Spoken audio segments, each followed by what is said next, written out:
Olá, meus queridos e minhas queridas, paz e bem, Paty aqui. Vamos a mais uma leitura. Hoje vamos ler capítulo 11 de Marcos. Pegue a sua Bíblia, vamos à leitura. A entrada triunfal em Jerusalém.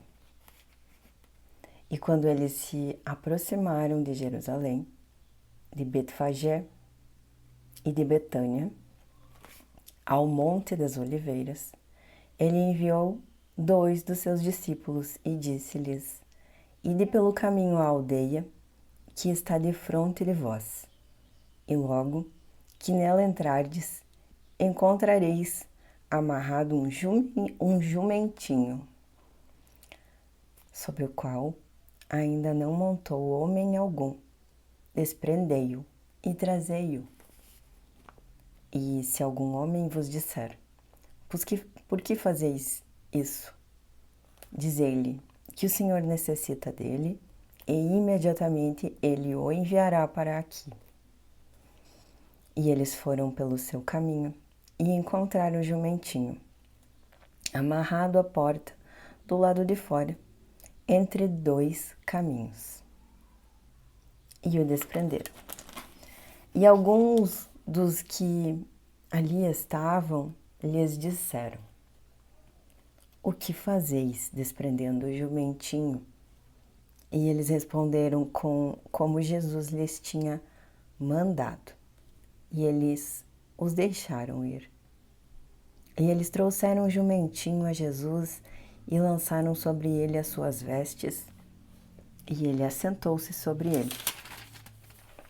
E muitos estendiam as suas vestes pelo caminho, e outros cortavam ramos das árvores e os espalhavam pelo caminho.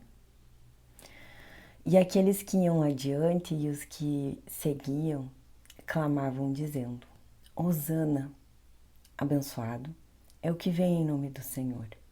Abençoado seja o reino do nosso pai Davi, que vem em nome do Senhor. Hosana nas alturas. E Jesus entrou em Jerusalém, no templo, e olhando ao redor sobre todas as coisas e chegando à tarde, saiu para Betânia com os 12. A maldição da figueira. E no dia seguinte, quando saíram de Betânia, ele teve fome. E avistando de longe uma figueira que tinha folhas, foi ver se talvez pudesse encontrar nela alguma coisa. E chegando até ela, nada encontrou senão folhas, porque ainda não era tempo de figos. E Jesus respondendo disse à figueira: Nenhum homem coma a fruta de ti daqui em diante para sempre. E os seus discípulos ouviram isso. A limpeza do templo. E vieram a Jerusalém, e Jesus entrou no templo e começou a expulsar os que vendiam e compravam no templo, e derrubou as mesas dos cambistas e as cadeiras dos que vendiam pombas, e não permitia que nenhum homem carregasse algum vaso pelo templo. E os ensinava dizendo: Não está escrito: A minha casa será chamada por todas as nações casa de oração? Mas vós a tendes feito covil de ladrões. E os escribas e principais sacerdotes ouviram isso e buscavam de que modo o destruiriam, pois o temiam, porque todo o povo estava admirado da sua doutrina. E vindo à tarde, ele saiu da cidade. A lição da figueira. E de manhã, enquanto passavam, eles viram que a figueira tinha secado desde as raízes.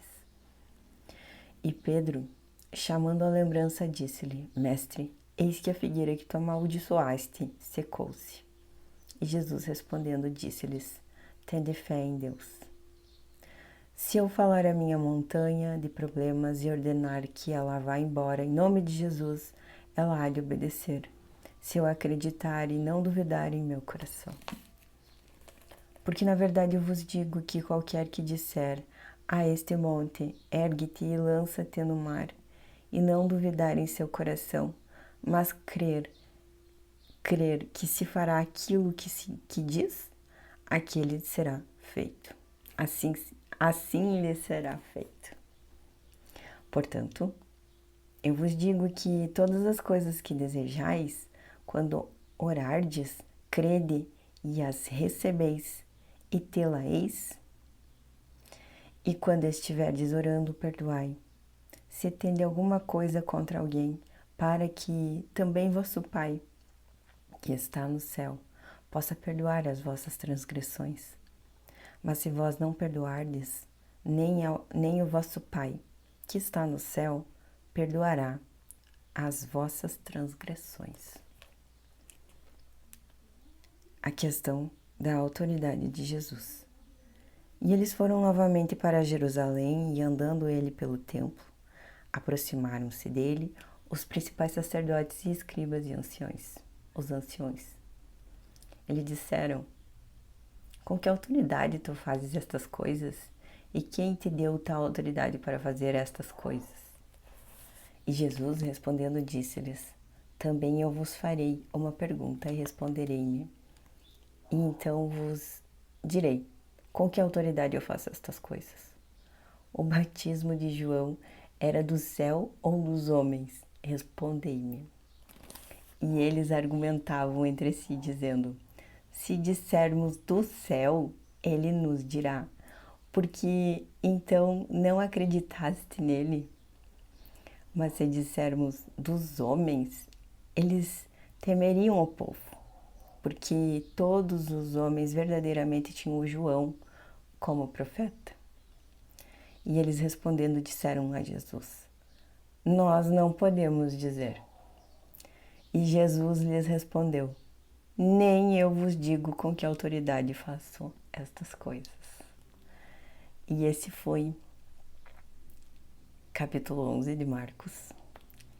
E os versículos finais são os que eu quero refletir junto hoje. Achei muito engraçado. É um pedacinho ali da Bíblia que pode passar desapercebido, mas que hoje me saltou aos olhos e me fez pensar assim, que a audácia das pessoas, né? Perguntarem para Jesus, claro,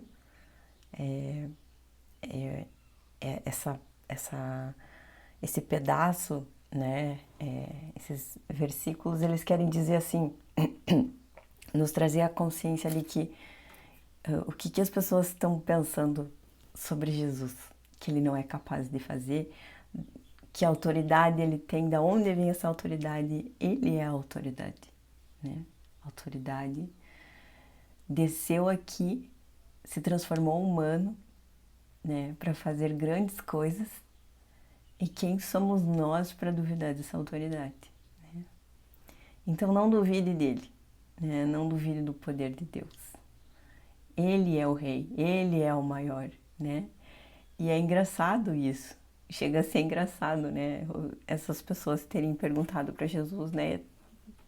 Quem que te deu essa autoridade para tu fazer essas coisas? Ele é a autoridade, né? Na glória de Deus Pai, Filho e Espírito Santo, eles são as autoridades em um só, né? Então, esse trechinho é um convite, né, para que a gente tenha uma postura de humildade frente a Deus e frente às coisas. A pergunta que fica é: você acha que você entende das coisas da terra? Você acha que entende sobre as coisas dos homens? Ou você não sabe de nada? Porque o poder de Deus, ele é muito maior do que nós pensamos, podemos imaginar. Excede o nosso pensamento, a nossa criação. E é o poder de Deus que tudo sabe e que tudo pode fazer, né? Então é pretensão dos humanos acharem que com que autoridade? Duvidar disso. A gente não pode duvidar, né? Deus é capaz de tudo, né? E também queria trazer hoje uma reflexão, achei muito bonita, da missa do padre, reflexão do padre. Hoje é dia dos Reis Magos, né, dos 3 Reis Magos que foram levar presentes a Jesus quando ele nasceu. E o padre, na homilia, né, na explicação da palavra hoje, falou assim: existem pessoas, né, assim como tinha uma estrela no céu que foi guiando esses desculpa, esses 3 Reis Magos. Assim também existem estrelas como pessoas aqui na Terra que nos guiam e que nós precisamos ser gratos a essas pessoas que nos iluminam, né? Às vezes trazem consciência, né? Até os próprios padres, as pessoas que trazem ajuda para nós, né?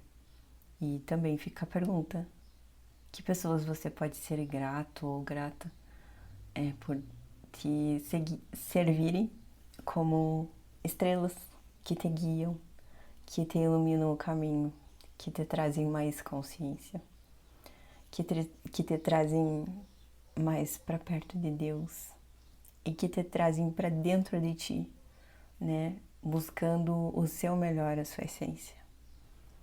E se você ainda não encontrou, né? E que eu espero desejo muito que você encontre,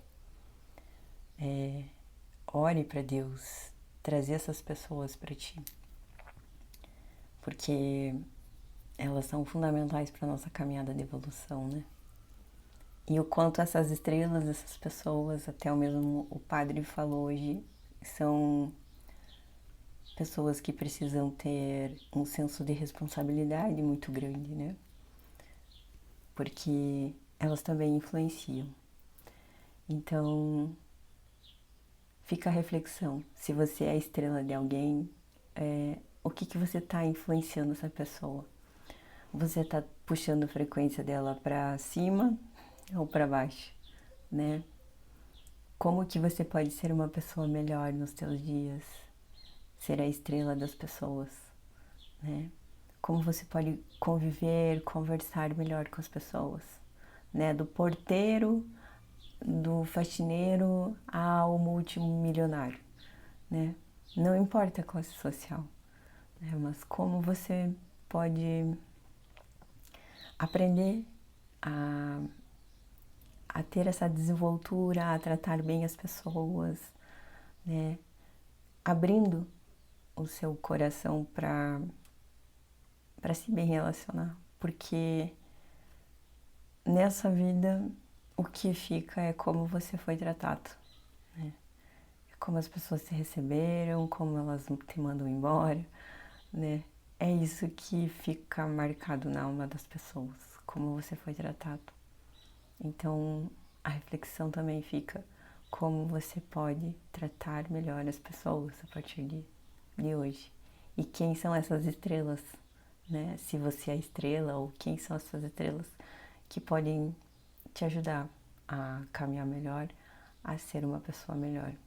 E talvez a nossa maior estrela sempre vai ser o nosso Jesus, com certeza. Talvez não, com certeza.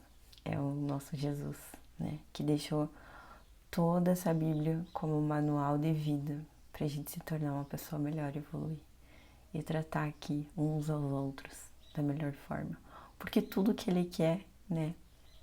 É que a igreja, que somos todos nós, todas as pessoas, nos tornamos uno na mesma frequência, né? Para mim ficou muito claro isso na virada de ano, no Natal, que é isso que ele quer de nós. Ele deixou tudo isso para que nós evoluíssemos e alcançássemos uma frequência mental muito grande. Então, que a nossa trajetória, né, seja cada vez mais de consciência mental e de tratar cada vez melhor a nós mesmos, né, se amando e amando ao próximo, que é mandamento, né? Eu te espero no próximo capítulo e até mais.